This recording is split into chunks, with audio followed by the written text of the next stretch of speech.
Alrighty, welcome to DigiCon 2021. We thank our event co-chairs, Joe Bear from AGM and Don Seckler from Peak Inbound Marketing. We're so excited that you're connecting with us today, so we want you right away. Let us know what town you're connecting with us from, and also let us know what organization you represent. We are so excited and we are grateful and thankful to Delta Dental, our gold sponsor. You know, I love what they say, unleash your smile power. Delta Dental provides one of the largest dental networks in the country with a diverse selection where you can find individual, family, and employer plans. So I tell you, there's a right plan for you. We thank them for being an amazing sponsor and for being connected with our Chamber of Commerce. Well, let me tell you, the next person I'm going to introduce, she is just amazing. I want to introduce her without delay, is Megan Huncher. She is the president of the Morris County Chamber of Commerce and the Economic Development Corporation. Megan is a transformational leader that has led this chamber to become a powerhouse as a virtual chamber. Her tireless dedication, innovation, and service is to be commended. So without delay, Megan. Thank you, Ed. Thank you for that introduction. Welcome, everyone. Welcome to DigiCon 2021. So unfortunately, we couldn't be in person today, but this is the next best thing. We get to see all of you on Zoom to celebrate our marketing professionals and the marketing industry and hear about the latest trends in digital marketing that will benefit your business. So thank you, Ed Ramirez. Ed is our Director of Business Resources at the EDC. And so please reach out to him with any questions you might have about your business or maximizing your membership at the Chamber. So Ed, you're gonna put your contact in the chat, right? So we know how to get in touch with you. Yes, I am. I'm doing that right now. And come on, let's connect. Let's do some great things in 2021. Wonderful. All right. So I'm just going to let everyone know that the Chamber is alive and well. We are operating as a fully virtual chamber. Please visit our website at marschamber.org to see all of the wonderful upcoming events that we have, all of the benefits that we offer to you, our members, and to the community. And we also have an Economic Development Corporation, as Ed mentioned, and that has its own website and also a plethora of business resources for you in your business. So please visit us online. At the Chamber, we continue to fulfill our mission. Now virtually, we connect, we convene, we facilitate, we inform, we educate, and we advocate on your behalf. So thank you for being with us today. I'm thrilled with our panel. Thank you again to Delta Dental for their sponsorship. With support from companies like Delta Dental, we can continue to put on this amazing programming. Thank you to the tireless efforts of our volunteer leaders, Joe Abraham and Don Seckler, who led a committee over the course of the past 18 months to put this together. And so we're so thrilled that we could honor our members and today and honor the marketing community for all the efforts that they put into their campaigns for their clients. It's really a challenging time, but also a time of great opportunity, as we know, since we're all virtual during this pandemic. So I am pleased to introduce our sponsor today, who is Randy Stoddard with Delta Dental. As Ed said, Delta Dental offers a variety of different plans for your business. So whether you're an individual, family, a small business, or a medium or large business, there's a plan for you. So Randy?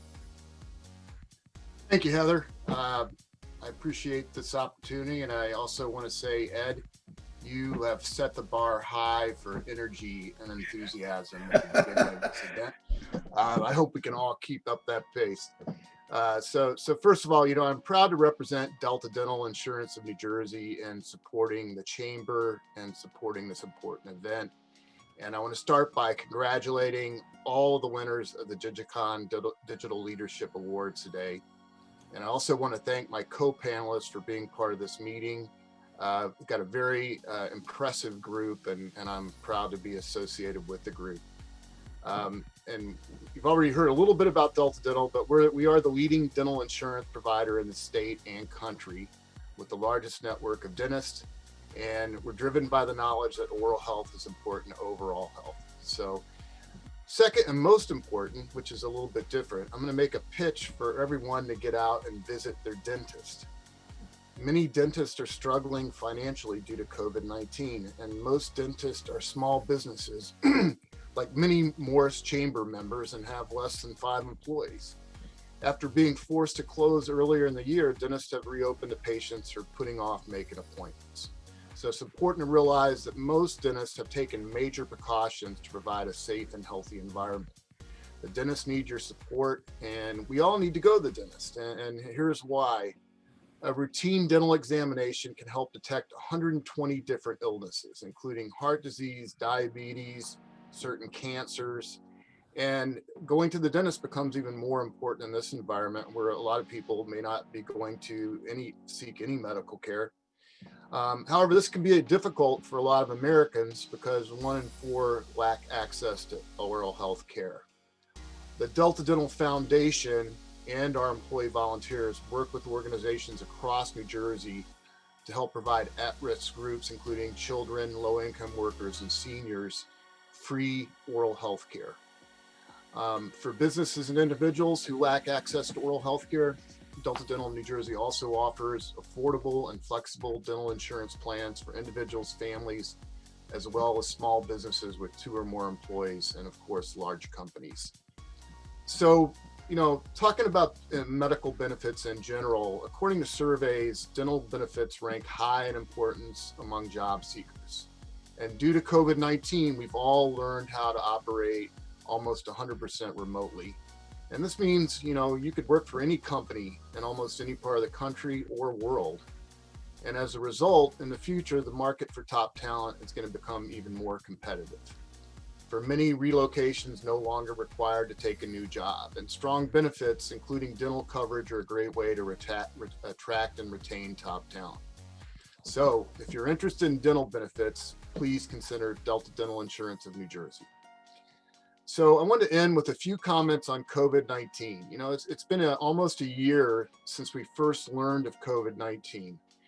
I've got a slide that I've used in other presentations that shows searches for Lysol on the internet and how they exploded in 1 week. And that's germane to me because Lysol was the first brand I worked on when I got out of school. So we all scrambled to purchase PEP masks, and PEP masks have now become part of our life.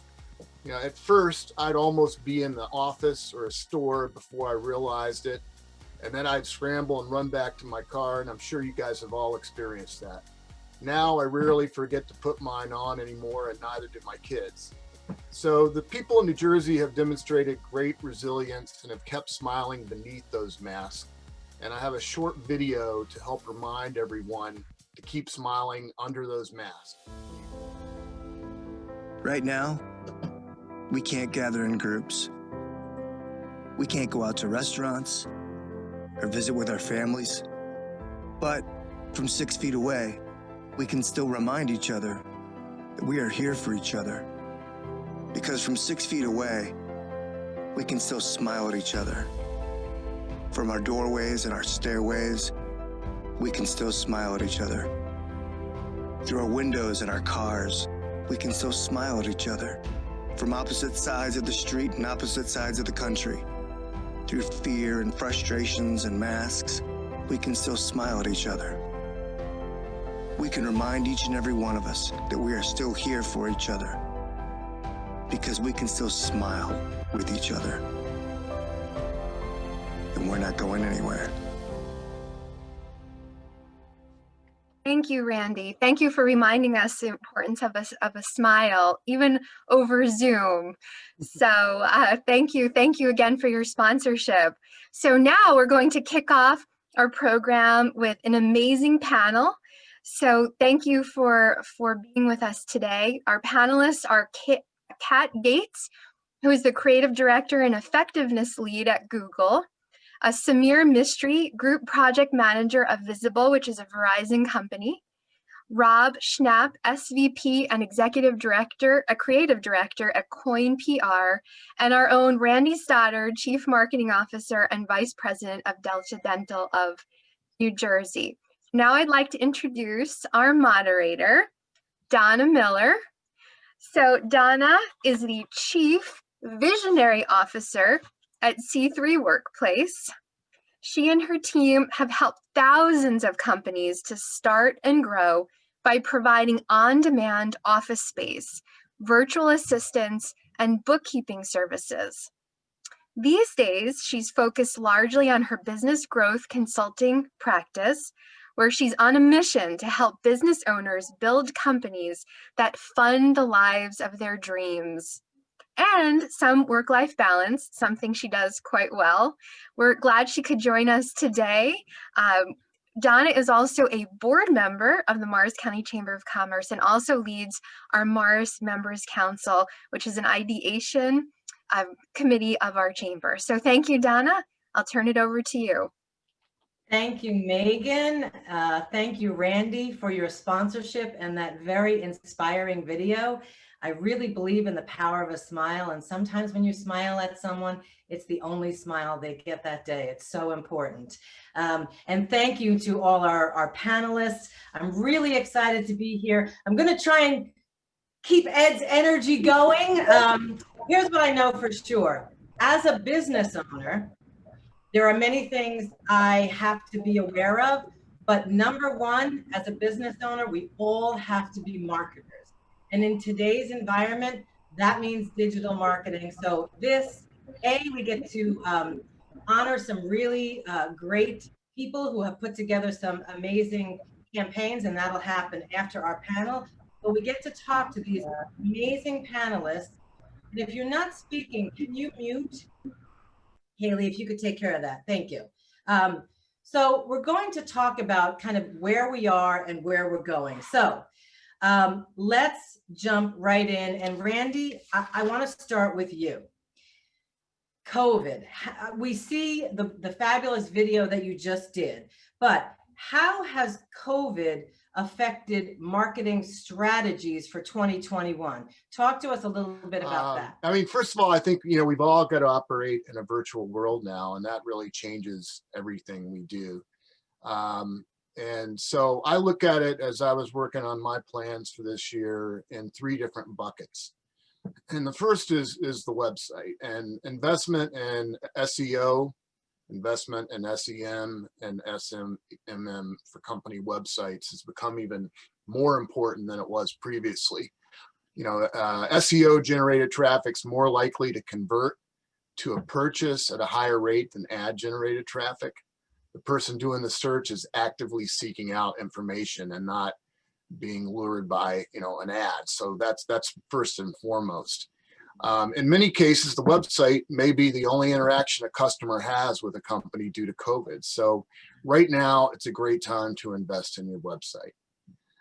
Second, for us, direct response marketing has become even more important. Most work and shopping takes place at home, so direct postal mail, email, and digital retargeting allows you to build brand awareness and stay in touch with your audience. So, for us, important to buy a list and use your existing customer list to keep in touch with your customers and gain new ones. And the final point I make is about being social and being heartfelt in your content. Social media rose in importance greatly during this crisis and was one of the most common ways people were getting updates and information. And as marketers, we all need to ride this wave. So, it's important to create and distribute consistent and quality content and the right tone. And when I say right tone, it's important not to be over salesy, a very technical term, salesy there. Focus on your company and content on helping the community is another thing I would say. Helping is the new selling. It builds brand affinity. It makes people like your brand. It builds awareness, and also helping customers in the community is going to help you sell more because of that. Awesome, thank you. So Samira, I'm gonna call on you next, and You know, Randy, I think your video is a great example of helping as a selling strategy. And the truth is, people remember how you make them feel. So that the importance of making your audience feel connected, I don't think has ever been more important. Samir, talk to us about the shifts you're expecting in consumer behavior post-pandemic. Yeah, thank you guys. To build on Randy, I mean, for Visible as an all digital carrier, we never had a retail store. So for us, the pandemic, I mean, we were prepared for it as we didn't have to shift any of our associates or the way we're doing business, but we also now have to accelerate the work that we do, especially off platform. So what I see coming out of the pandemic, I mean, one is we did put a lot of effort into helping folks that were impacted. Didn't see as much in terms of needs and help that we're anticipating. I felt like most members were able to pay their bill, appreciate the fact that we're able to support them. But frankly, a lot of them were like, I'm good, you can use that money somewhere else, whether you donate that money to another cause. I would say for us, like when we look across the industry, we kind of see this movement towards premium value. So people are willing to pay a little bit more for a better product, but what they also want with that is convenience. So we're looking at things like, how do you get wireless service with banking? How do you get wireless service with other products that may be out there? And a member is willing to pay for it, and they'll pay a premium for that value, but with the convenience. So that's why you see like the likes of Disney Plus or Discovery Plus teaming up with different partners. I think outside of content, I think it will go to other services. So when I look at small business, I would start thinking about how you can team up with people outside of your category. So if you're an attorney, like, do you work with a real estate company or a title company and package things together? So that's why I kind of look at the broad, like for large corporations, these reverse bundles, as we call them. But I would start thinking about as a small business is like, how can you have more integrations with other things that members are getting from other parts of their lives that will now make your interactions with them even that much more better. Excellent. And for those of you who know me, you actually know that the C3 stands for Connect, Collaborate, Community. So I am all about collaboration.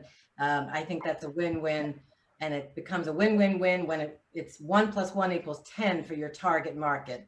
And I think that gets applied at every size company and every size campaign. But let's switch a minute to kind of some of the logistics. Rob, you at Coin have put together so many different campaigns. Talk to us a little bit about some of the challenges. I'm sure our agencies want to hear some of the challenges around production during COVID times, and how have you been able to work around those challenges? And you'll have to unmute yourself. Yeah, it's been quite a challenge, quite a year. In fact, the very last day before we started work from home last March, it was March 12th, I was in a mixing session, an audio mix session with about 5 other people in a small room. Next day we'll work from home. If that were a week later, we couldn't have done it. We'd have all had to be remote, and you could sacrifice some quality. With our clients, I work on a lot of different brands in different categories, but we had just the previous year, we had shot a commercial for Entenmann's Little Bites. And the setting was a mom and a kid having a heart-to-heart, wonderful, warm moment on the way to the school bus. So the client, and us had to make a decision. Do we really want to put that on the air again during when people aren't quite normal? So what do we do? So, luckily we had shot some other video content earlier in the year, and you kind of pick through what you have and go into the toolbox of what might be available to you, and kind of repurpose some footage and create something different, maybe as a placeholder. Obviously, stock footage has become a big important tool for us as well. So doing some work for some financial institutions this past year, you write original content, but you're really not getting out there and shooting necessarily. So stock becomes a big thing as well. And then even just working with editors, I'm able to do it online. Like usually I'd be sitting next to an editor as they're cutting my spots or my videos, but through Zoom, I'm able to, the editor is able to share their screen, so we could really kind of fine tune and we can collaborate together. So it's really been quite a challenge. And then more recently, just this past week, in fact, shot some spots here in Morris County. And we're, getting back to shooting live in person, as long as people are spaced apart and wearing masks. But for casting, we decided to, normally I might cast a mom and a kid, a dad and a daughter, or a couple. We're actually casting real families together who've been quarantined together. So they come in and they can be safely, acting together, where you might be casting more for the mom, where the kid might be less of an actor, but looks good enough. But you write your dialogue maybe more for the actor in the family. Amazing. That's great. I love the idea of using families who are already quarantined. We're talking about when I think of production and you mentioned video, I think one of the things COVID did for all of us is it accelerated our use of video, even our just level of being comfortable on video. And I think, for all you marketers out there, everyone now, you don't have to convince anyone of how important video is to your process. So, Kat, let me throw this to you because you're a YouTube expert. But before I ask you my actual question, tell me, what is a creative effectiveness lead? Yes, it's kind of hard to imagine what that is. But a creative effectiveness lead is actually somebody who looks at your ads, your data, and we're able to figure out what's working, what's not working, what's driving action, and be able to give guidance to brands and clients in regards to how they can optimize and make their work perform better. Thank you. When I saw your new title, I thought, what is that? And I'm sure other people wonder as well. So talk to us a little bit. Again, right now we're kind of sticking in the current model, and then we're going to shift the conversation to longer term. But what are some of the trends you're seeing on YouTube during the pandemic? Oh, well, it's really interesting to see. One of the biggest trends is something called With Me. And it's a lot of creators who, they're not out in the world. So they're inviting people into their homes to, exercise with them, to cook with them, even cleaning with them. And, it's just blowing up on the internet, on YouTube. And another thing that's blowing up are exercise videos. I'm going to plug my own channel. I have an exercise channel on YouTube, but exercising at home, everybody's like, that's one of the biggest searches right now, is to find ways to work out at home. But it's lots of people are creating YouTube channels. There's just so many so interesting channels from all over the world. I was watching one the other day from Ecuador, this woman who was like doing a With Me style video, and she's showing how she cooks, and it was just so cool. And it had like 5 million views, and it was just blowing up. So all sorts of really interesting content. With Me. Love that. And that is what we're doing. And we're trying to create connection because we don't really have it in person at the moment. So let's shift from kind of where we've been to where we're going to go. And I was watching a little Gary Vaynerchuk moment. We all know how Gary is, but he talked about how in the next decade, it will be brand over search or conversion. And this, I think, incorporates artificial intelligence a bit, but he talked about how right now we might say, hey, Alexa, find me a lawyer. But the truth is, we know how expensive a keyword can be. So can you imagine what the cost of a voice referral is going to cost? So our job is to build our brand so that instead of saying, hey, Alexa, find me a lawyer, we say, hey, Alexa, find me Joe Smith, attorney.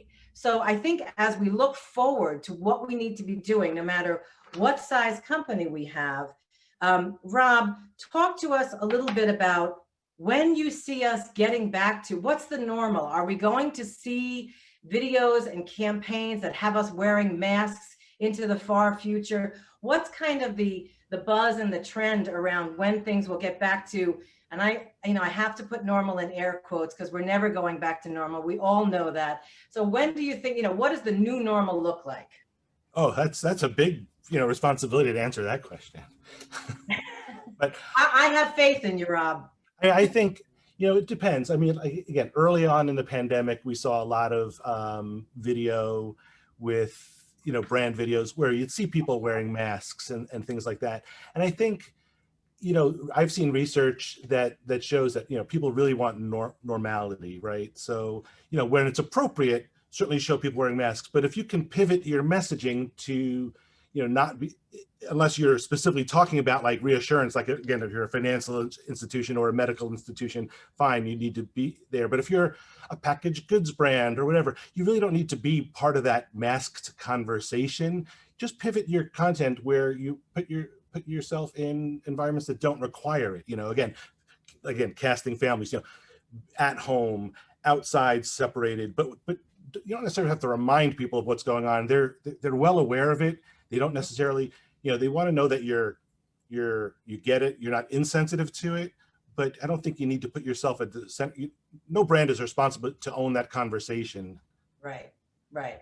I get that. I think it's almost like I say the word for 2020 was pivot. And I think we're all really tired of hearing the word pivot. We know we have to do it, but we don't need to be hit over the head with it any longer. So I appreciate that.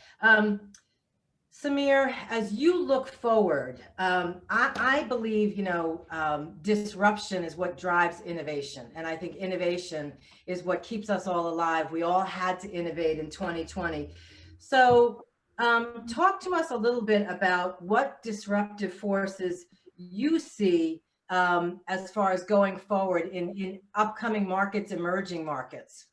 Yeah, I mean, one, like share of voice is very expensive now, right? Where everyone is trying. What was it? Share our voice? Share of voice, like within your category, there's a lot more folks that are now trying to get in and compete in the digital space, right? So to be relevant and top of mind is starting to get more expensive. And then the other thing is like you have diminishing returns. So like how much can you spend on digital ads? How much can you spend on other platforms where you don't really receive that return on sales or even attribution, right? So what we're looking to do is like, what keeps me up at night is one of the things is like, what are like the next platforms that we should look at? So we've been trying things on TikTok, trying things on Snapchat as we move forward.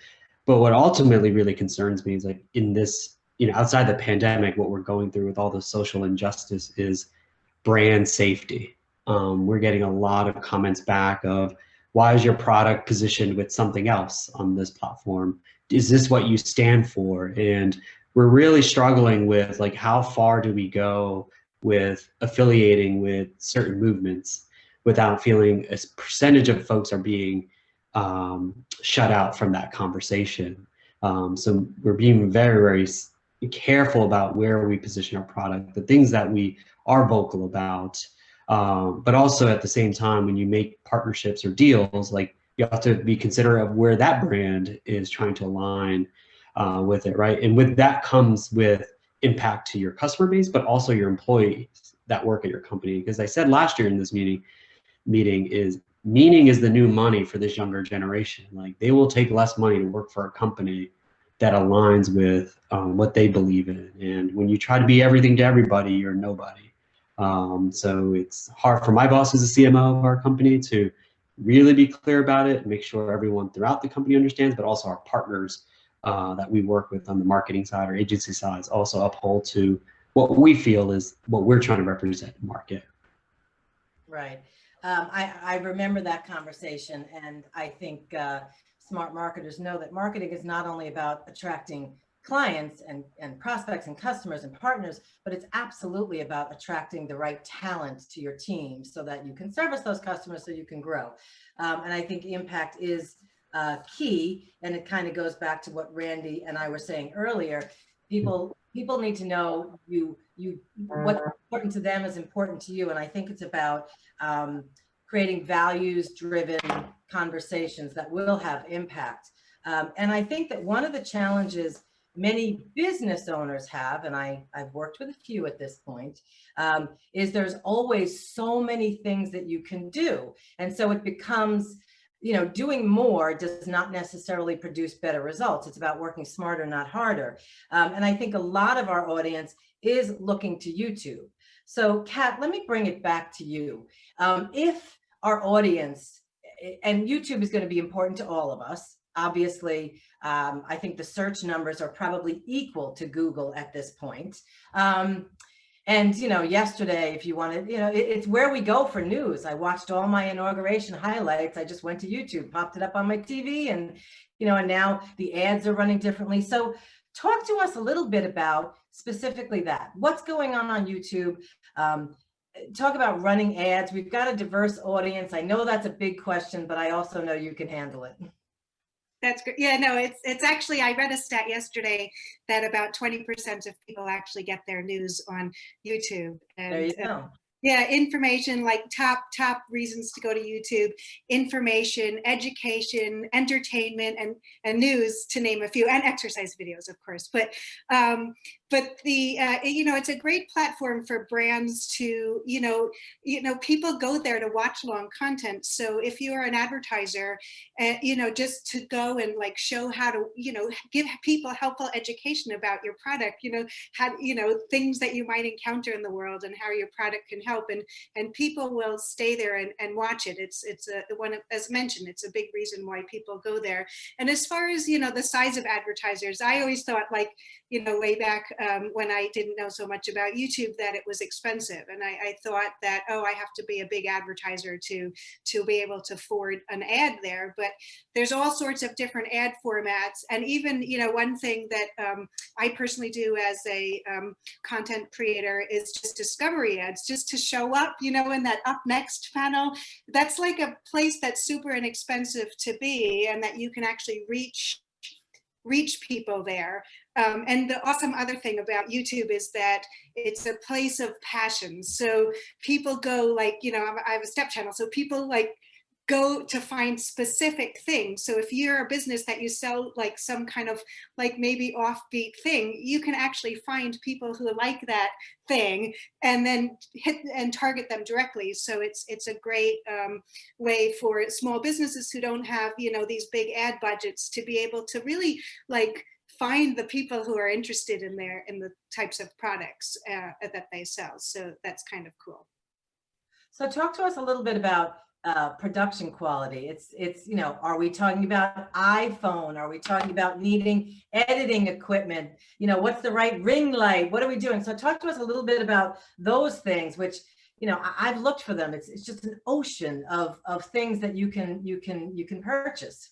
Well, that's a great question. And also just building on what Randy said earlier, what's really important is not to be too ad-like, but to be authentic, and if that's shooting on your iPhone with a locked off camera, if you spend much time on YouTube, you'll see that's a lot of the content there. And it doesn't have to be lots of fancy camera work. It's really about being authentic. That's what, people like crave, that kind of entertainment where you're feeling that the people that are talking to you are honest, and so it doesn't matter if you have $1 million, just an iPhone, and really it's more about the content that it is about the production value. So you definitely don't need to advertisers, small businesses, if you don't have a big budget, it's really fine to just shoot on your phone.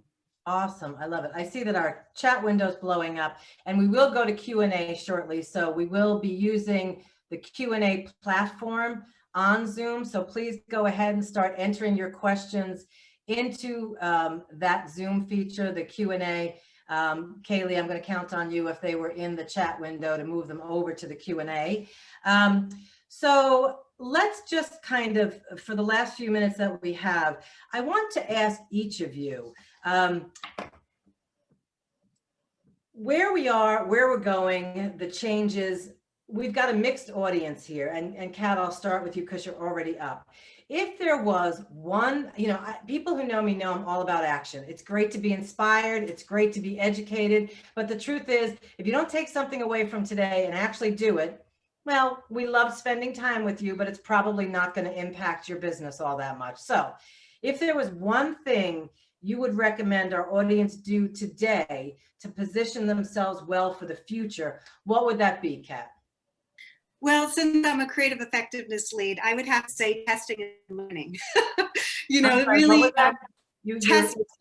Oh, sorry. Can you hear me now? Yeah, go ahead. Awesome. All right. Test, you know, just really learning, looking at data, you know, looking at your, if you do advertise on YouTube, go in and you can see who's watching. You can see what words got them there when with search. So really like using data to inform your creative, whatever size client you are, that's definitely something that if you're not doing now, you should definitely be doing. And then, you know, and then learn. Another thing that we do on my team is we set up video experiments. So, you know, we'll set up variables and then figure out, you know, what's better. And that's really what drives success. We've got all sorts of data that show that, you know, testing and learning really helps set you up for the future.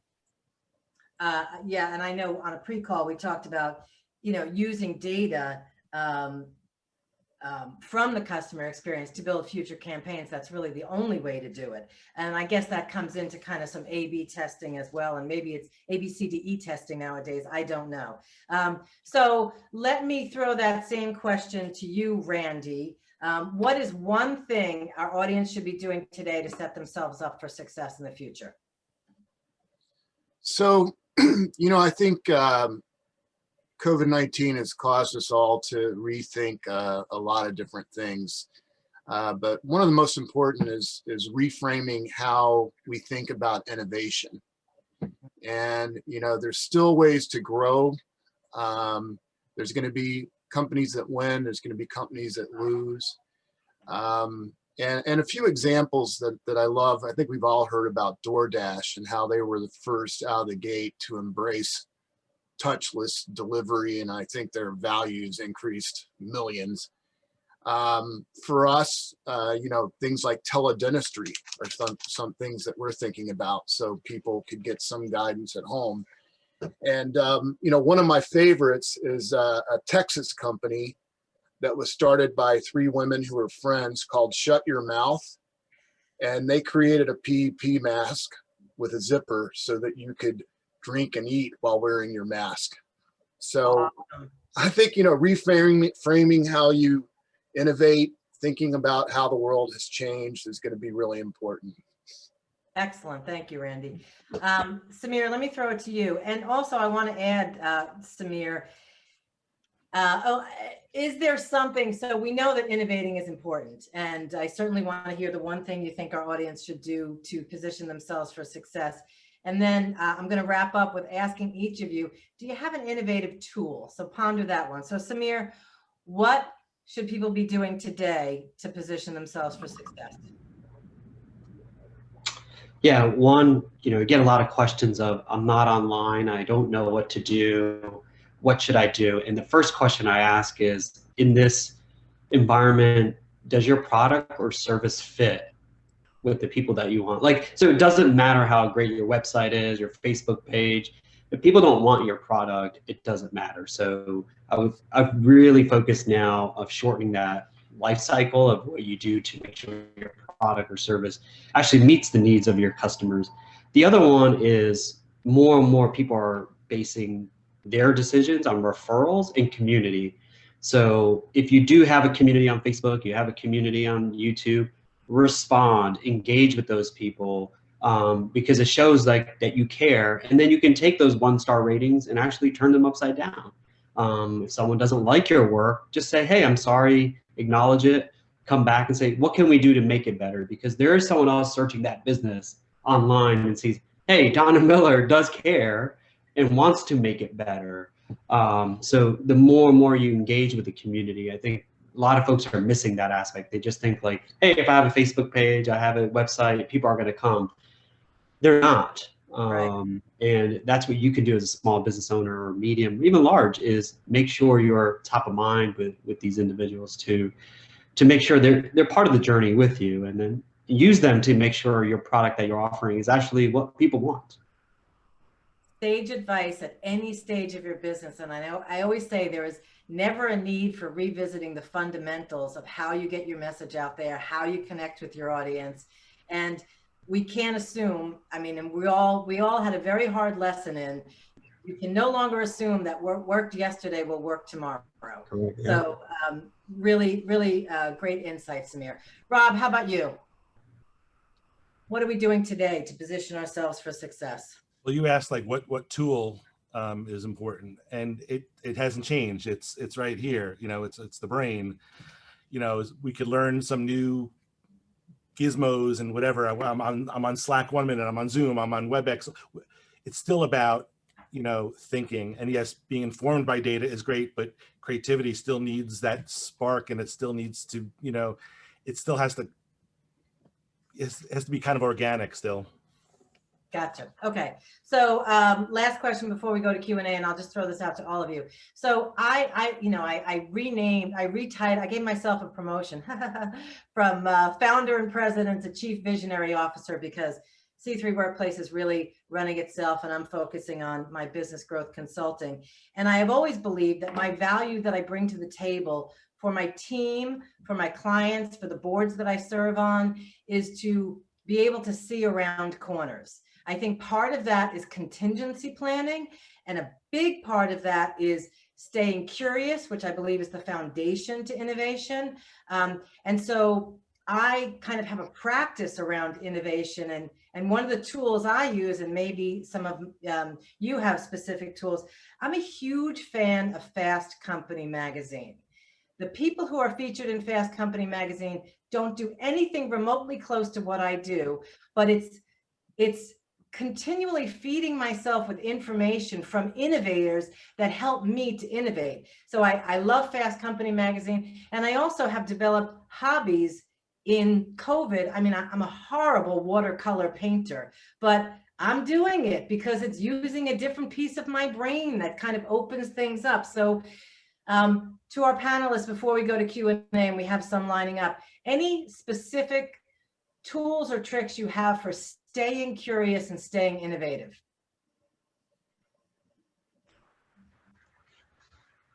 I see Randy thinking. Samir, you got something? Yeah, I mean, right now with folks, I do worry about the creativity side of a lot of the marketing work, where not being in person or the pandemic has kind of shifted us into survival mode in many aspects. So I do worry about the long-term effects of us being able to be more creative. I think the one takeaway I have from my team, and I you know, as much as I don't like services like Reddit and you could, you know, Twitter, like you can get the worst of people there, but I think inviting people into your company, you know, never hurts. You know, that your most loyal members like do want to help you. And what I have my team do is like critical thinking, especially this younger generation. They don't spend a lot of time doing critical thinking. So as Randy was talking, like you have all these sensories, you know, that are hitting you all the time of, you know, this is what's happening in this market, this is what's going here, and you have to have time to pause and think. So what we decided to do in our company is we don't make any decisions before 11 a.m. And the ask I have for my team is like, we spend time coloring, we spend time actually writing a story. So we just have a Google Doc where one person writes a sentence, another person writes a sentence. Love it. Just to kind of break up the monotony, because, you know, a lot of us just wake up, come downstairs, go back up, take care of our kids. That it is a lot to do. So anytime you can have a little break to have critical thinking and also be imaginative of what we want to do, because I think we will come out of this. We'll just work a different way. That's great. And I think storytelling is not only creative, but it's so important to how we will market, is to tell compelling stories that, you know, connect with humanity. I mean, that's it. It's about a connection. So Kat, Randy, anything before we go to Q&A? Well, Samir reminded me of something I've seen, and it's about, you know, so on the one hand, I think people crave routine and they miss the office. And so the world just becomes one whole day. I mean, you can step away from your computer, you can come back on at 9 o'clock, whatever. And so I think you got to kind of come up with a consistent day for yourself. And one thing I heard that I like is there's been an increase in outdoor sheds. And I've read about multiple people who've bought sheds and turned it into an office. And they get up and get dressed in the morning and they go out to the shed and they have their computer set up and they work and they turn off the lights at 5 and they walk around the block and come home. So I think that's really important. And I guess the only other thing too, along with it is keeping things light and fun as much as you can. It's such a serious, world out there. And so whether it's getting your teams together for a virtual happy hour or something, just trying to have some fun. Awesome. Thanks. Kat, anything? Such great answers. Being a creative, I'm always, searching for, new ways to do things. But I heard a great quote yesterday, and I won't even attempt to try and remember the exact words, but just about that how sometimes constraints actually increase creativity. In fact, I always liked, in my past, I've spent a lot of time working on, when I was in the agency world, working on packaged goods, and sometimes they have kind of limited briefs. And I just love the challenge of like finding ways to be creative about a demo and create. So I think that actually the world, with us being at home, and it's inspired so much innovation and creativity just because of the constraints that we've had. That's true. And as difficult as things have been, as a country, as a people, we're overcomers. It's our entire history. We've done it again and again and again. And I know that will happen here as well. So let's go. We do have some questions. We're going to spend a few minutes doing Q&A before we get to the real fun, which are the awards. So I'm going to go through some of these questions here we have in the Q&A. So from Mark Mustachio, hopefully I haven't butchered that, Mark. Randy touched upon this, but curious in regard to the new normal, an increased focus on not touching without sanitizing. How do you see smart tech, touchless, and smart automation making its way into our everyday lives over and above Alexa and Siri? Kind of what's behind DoorDash and touchless delivery. So would any one of you, Randy, want to take that one? Well, I mean, the DoorDash is the best example that I can think of, but I've seen sales of this little tool that you use. This isn't technology, but you carry it on your keychain and it can hook a doorknob so you don't have to touch it. Yeah. You've got the foot door openers. I mean, I think, security systems that you don't have to use a key card on. I think ATM machines where I got a new one just in the mail. I don't have to, all I do is scan it on the screen now, although they haven't figured out yet how I can, use telepathy to put the numbers in. But, I think there's a lot of areas. So. Excellent. Any of our other panelists have thoughts about what's beyond Alexa and Siri? It's a big question. It's an incorporation of a lot of different factors. Okay. So, the next question is, how has the pandemic, and this is from Nipu, how has the pandemic affected corporate buying processes, specifically the buying of technology products? So, Rob, you've got a whole lot of corporate clients. Any insight into that? No. No. That's really not my area. It's really not my area. It's a little off topic. So, Randy, anything from you on that? Can you repeat that, Donna? Sorry. So how has the pandemic affected the corporate buying process? Well, I think, in our industry, what you see, especially more amongst larger companies, is what I call COVID inertia. Yeah. It's I got so many things to worry about right now. My employees are disrupted.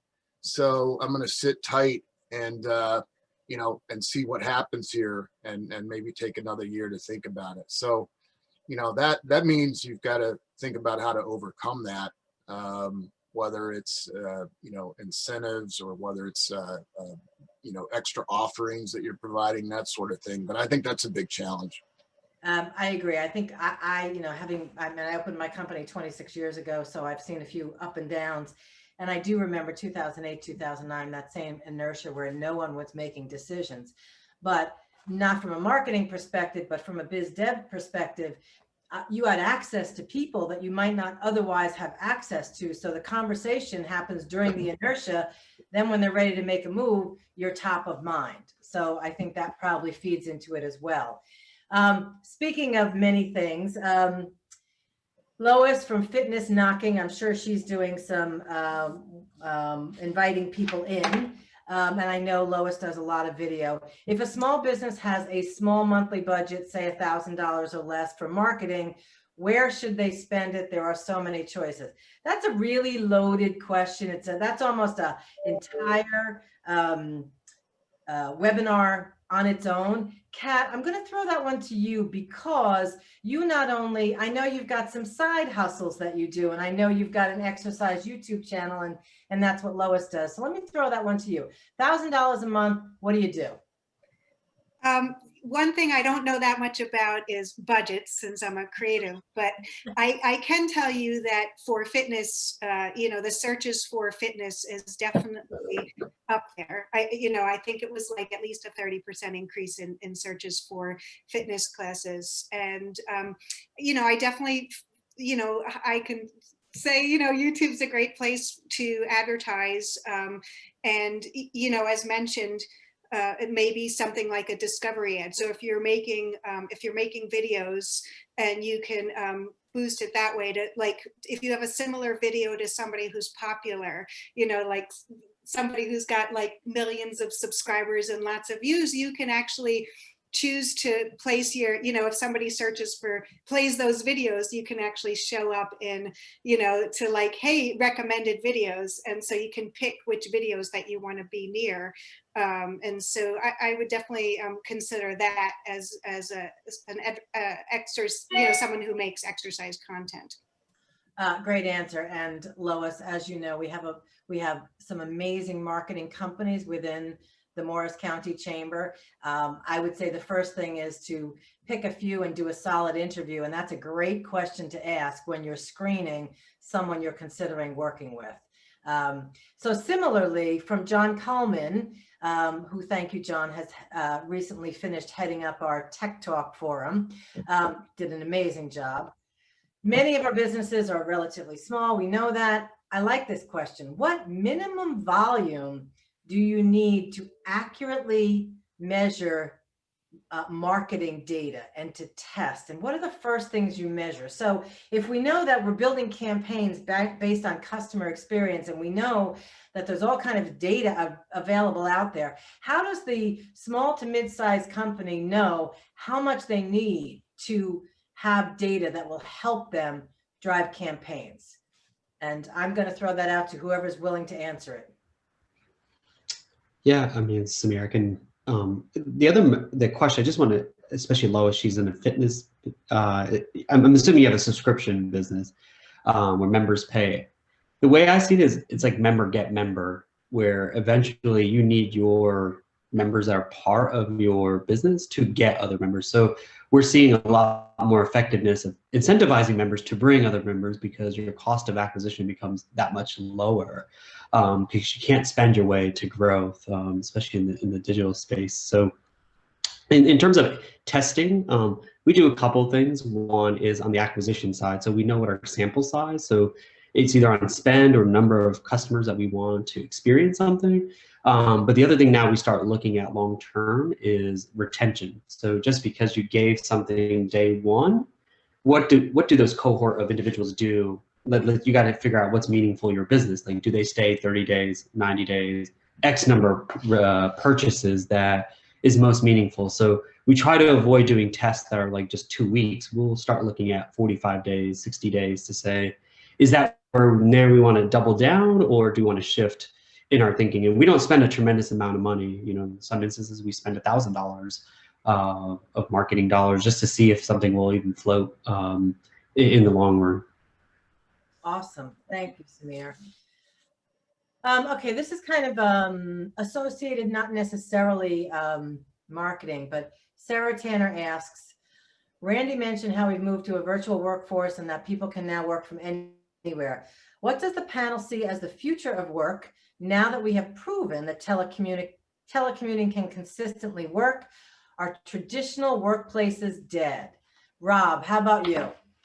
Yeah, it's a great question, and it's so true. I mean, just recently at Coin, we kind of we actually expanded our office space during COVID, which is interesting. And then we did an office draft where people can pick their own space, kind of top down. But one of the options that people were given was, you could pick your office, you could pick the New Jersey office, you could pick the New York office, or you could pick permanently work from home. And that's an option for people. And more than a few people took that option.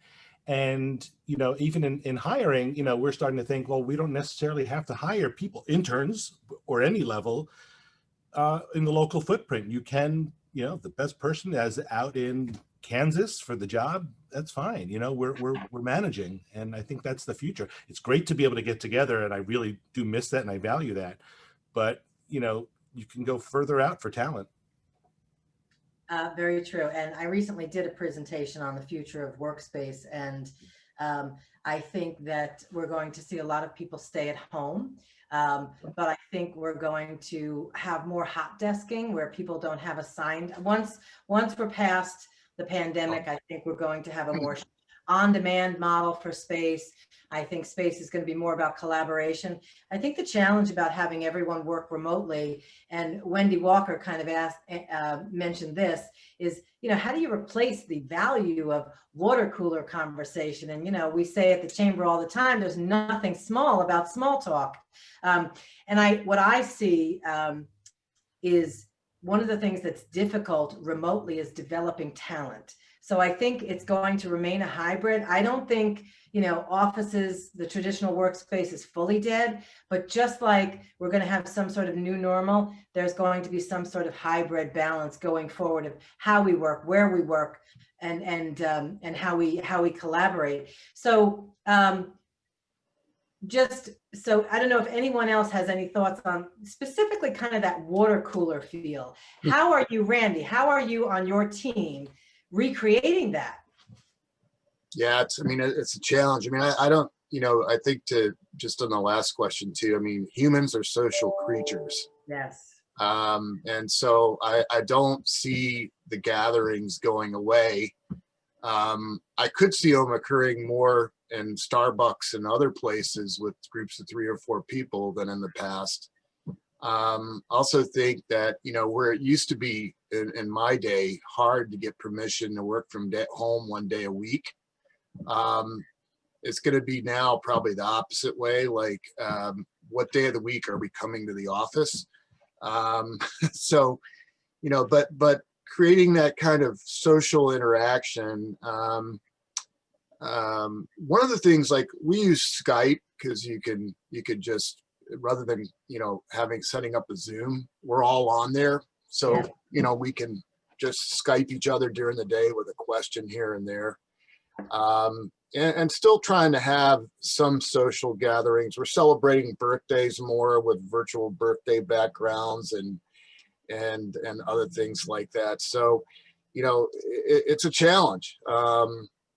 We've done, and with customers is, by the way, too, like, we did a virtual wine tasting. We shipped them wine. We had a sommelier explain to them. I'm sure you guys have done things like that. So I don't know if there's an easy answer, but it's probably a combination of different things, and also keeping it light. Absolutely. Well, thank you all very much. I'm going to review the questions. If we didn't get to your question, I will get it to the appropriate person so that you can get an answer. Thank you to all our panelists. I hope each of you create an action item and execute on that action item so that you see some value in the future for your business. And I'm going to now hand it back to Don as we begin our awards. Thank you, Donna. What a great job and what a great panel. So happy. I think that there's a lot of great information that we've all learned today. So I'd also like to thank the committee for all their hard work. It's been kind of a long road, and we adjusted a couple of times as COVID hit.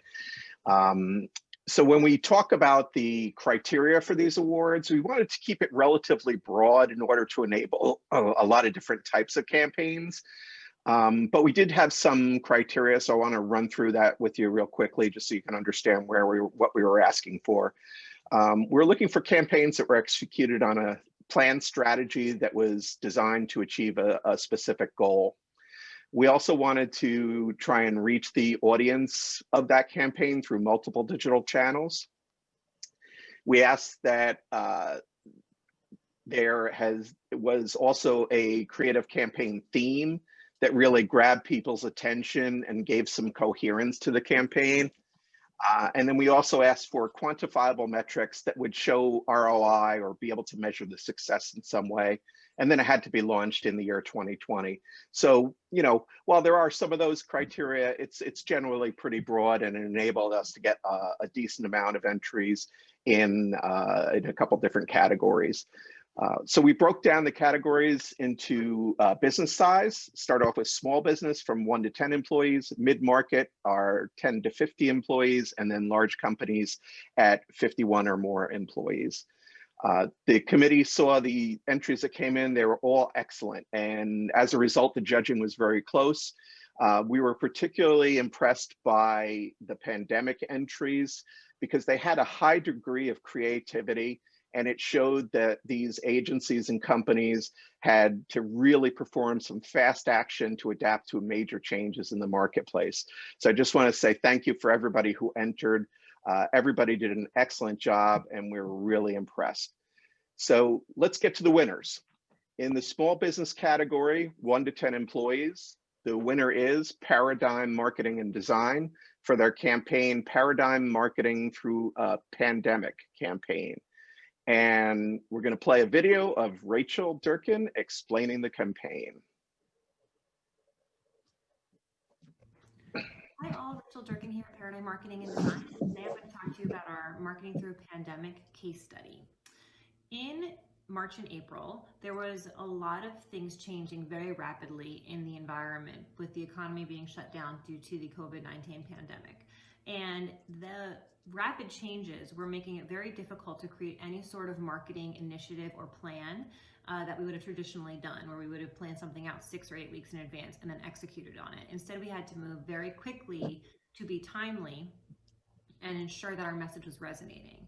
So at that time, I was spending a ton of time in mastermind groups, CEO roundtables, and doing strategy and collaborative sessions with different owners to understand what challenges they were facing, what worries they were having, and what was changing for them in the environment. And from that, we came up with the concept of a webinar called Marketing Through a Pandemic. The goal of the webinar was to serve as a resource for business owners and business leaders and to help them figure out how to leverage this new environment and what new marketing tools they could access in order to continue to fill their pipeline. And in doing this, the strategy was as follows. We were going to drive our audiences to a webinar, and from that webinar, they were going to go through a 3-touch email drip campaign that was timed out and giving them more information, more resources that would drive them to additional funnels. And then our sales team was given that list to prospect and evaluate, and then they followed up with a direct email, a LinkedIn outreach, and then a phone call offering strategy sessions for collaboration. The goal was to turn those strategy sessions into proposals and turn those proposals into sales. This campaign became wildly successful for a few reasons. One, the content was incredibly timely. We were in the right place at the right time with the right message. We executed this webinar in early May with new NJ Biz. We also marketed it through our own email list and social following, and in just a couple weeks we had 500 registrants. One of the other reasons it was so successful was because at that time webinars were cheap. People were not moving very quickly and marketing. I was actually astonished to see that digital ads were down during that time while I was spending more money than ever on them. Now when I try to do a similar webinar, I get maybe 100 registrants for any of our clients if we're lucky, because the market is very saturated with virtual digital content at the moment. So the time of that webinar, the content of that webinar was really what made it very successful. In fact, that webinar has produced over $350,000 in annual revenue for us, and we closed 4 clients because of it. Well done. And to accept for Paradigm Marketing is Vicki Hart. Don, thank you so much. And I have to tell you, wow, what a year 2020 has been. And it was, 2020 is not in the too, distant past.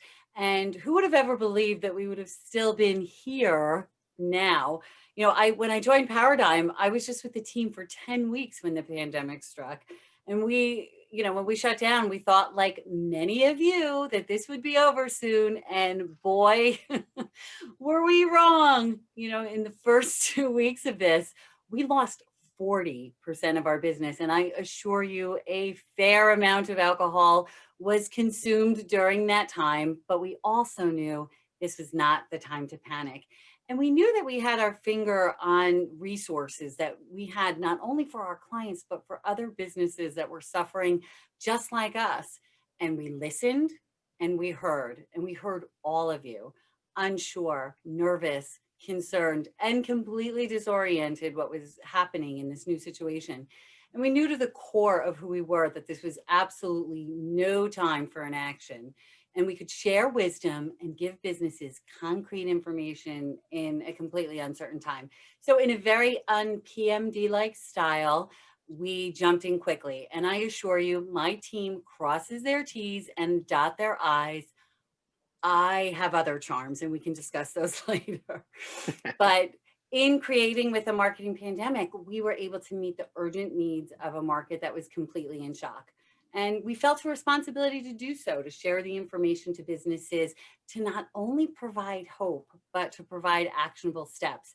So now we find ourselves in our new normal, which is the theme that I've been hearing here. And also, what now? What's next? And what we found, and it was supported in the conversation with our panelists today, we were vigilant and we paid attention. We listened to what businesses were saying and how they were responding. We collaborated, another key theme here today. The power of many has impact with powerful results. And we did micro planning. Yes, and you'll hear us all the time whenever you meet somebody from Paradigm, it's about having a plan. You have to have a plan, but sometimes you have to throw that plan out the window. And so we did micro planning. We were looking 2-3 weeks in advance and we took action. So if anybody ever has questions about that or needs somebody to think with, please reach out. I'm happy to lend my ear and share some wisdom. We have tons of resources on our website, and I will make sure that I put our URL in the in the chat, but I will tell you there's tons of resources to help you get your bearings. So with that, it is a completely a distinct honor to be recognized for our work in marketing through pandemic. And at Paradigm, we are grateful that our work has brought value to businesses, and we look forward to continuing to make a positive impact in our business community. So thank you so much. It's an honor. Congratulations to Paradigm. Here's Gilbert to go to the next category. Thank you, Don. Wow, congratulations to Paradigms. Awesome campaign, love it. Now, let's talk about the mid-sized businesses. We have Splendor Design, M Station at Morristown, your connection to it all. Let's play the video.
Awesome. And to accept the award, we have Adam Taylor from Splendor Design. Thanks, everyone. Good morning. We're down over the bridge in Red Bank, New Jersey. So that's South Jersey to most of you Morris County folks. But it's really nice to connect with you all and hear a lot of nice sort of brain power and creativity and collaboration happening here. It's pretty refreshing. So a quick sort of note about this campaign for M Station. SJP Properties was our client. We collaborated with them along with Cushman and Wakefield, who's a Morristown commercial real estate broker. And the goal was sort of, as Don was alluding to come up with this comprehensive and multi-channel theme, which wound up being your connection to it all, right? And we had that as a very specifically purposeful strategy and end goal. We did sort of broadcast this whole campaign across multiple channels: email, web, video, social, paid ads, etc. And then, you know, from a quantifiable ROI perspective, the fact that they were able to secure a tenant, a big anchor tenant in Deloitte before they even broke ground, was proof in the pudding, you know, that's a really great result for SJP. And what was interesting about this is that the project is going to be built on the site of an old sort of a strip mall in Morristown, just a couple of blocks off of the green there, that had a lot of businesses that the local residents used. So there was a lot of controversy around demolishing that plaza to build this new office park. But when we put the campaign together, we addressed that very specifically by saying, hey, listen, this isn't just a huge box full of encapsulated amenities for the workers. We're actually going to open the doors and use Morristown as the amenity in the campaign. So the town really benefits from the construction and development of this office building.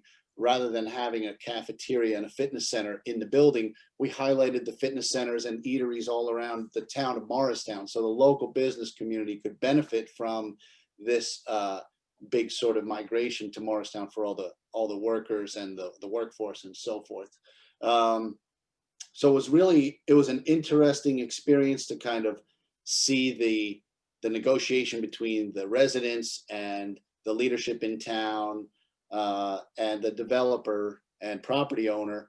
But again, to put it all together in a way that kind of served all of those different needs and concerns and requirements was pretty rewarding.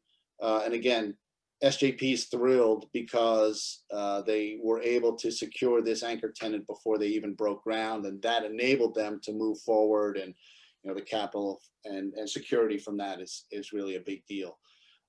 So thanks for the recognition. It's pretty remarkable. We were very surprised and pleased to learn that we were going to receive that.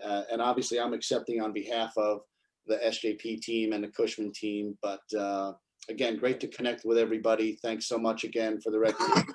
Really rewarding to connect and listen in on all the panelists and discussion from this morning. So I'll drop in my contact info in the chat and would love to stay in touch with everybody beyond this meeting too. So thanks again. Great. Well done. Congratulations. All right, so let's move on to the large business category, 51 or more employees. And the winner is Summit Medical Group for their COVID-19 awareness and education campaign. Let's take a look at the video. The COVID-19 pandemic introduced an unprecedented level of fear and uncertainty. On March 21st, the New Jersey governor issued a statewide stay-at-home order requiring that all non-essential businesses be closed. With the statewide shutdown in place, we knew that our patients in the community were spending more time online. To serve our patients, we knew we needed to present solid facts in a clear and reassuring way to calm fears about seeking health care. Our digital campaign consisted of a series of targeted emails where the creative leveraged our Summit Medical Group brand awareness by incorporating the colors and shapes of our logo. We used digital display ads and incorporated a testimonial about telemedicine to reassure patients about this relatively new appointment type.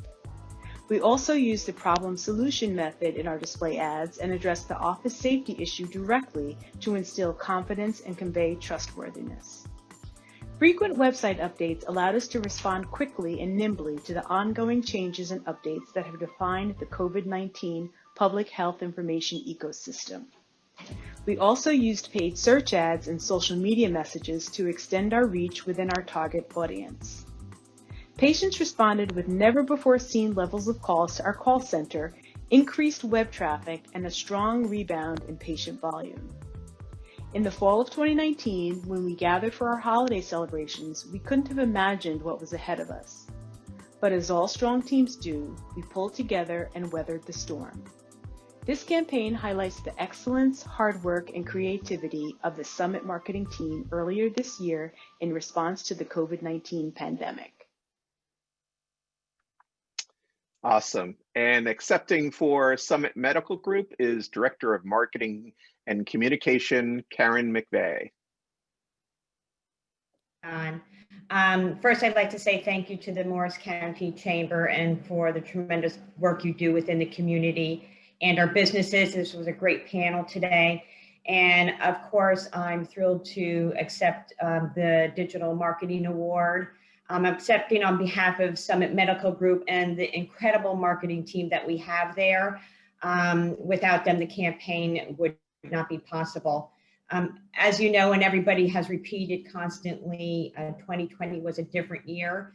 Healthcare was definitely different and still remains different in 2021.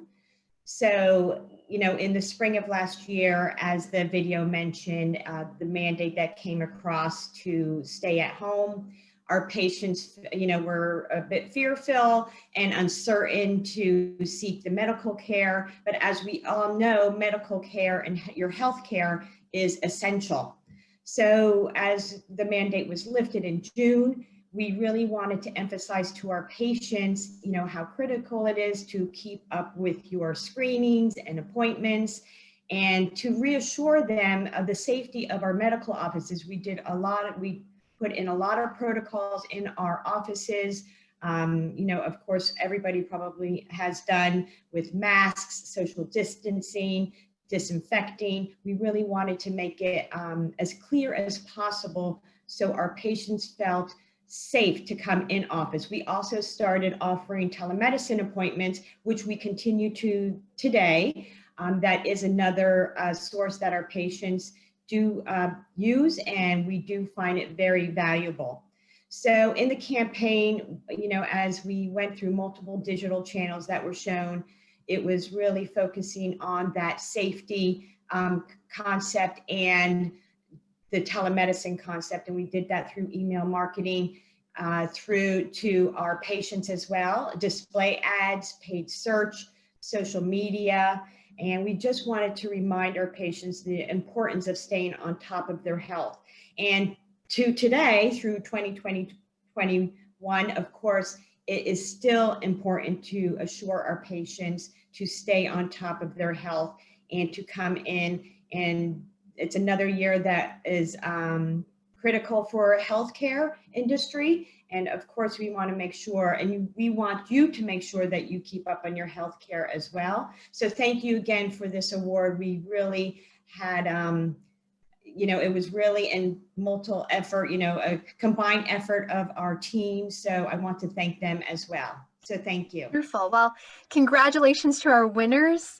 It's so impressive, the extraordinary talent that we have in our chamber, in our state, in our business community. So thank you all for what you do day in and day out for your clients, getting the word out about all of the good that they do and all the benefits that they can provide to their clients. So Congratulations to our winners. Thank you to our panel. Thank you to our sponsor, Delta Dental. And this is what we do. This is what we do at the Morris County Chamber. We put on great programming. This is volunteer-led. This is your ideas from our members.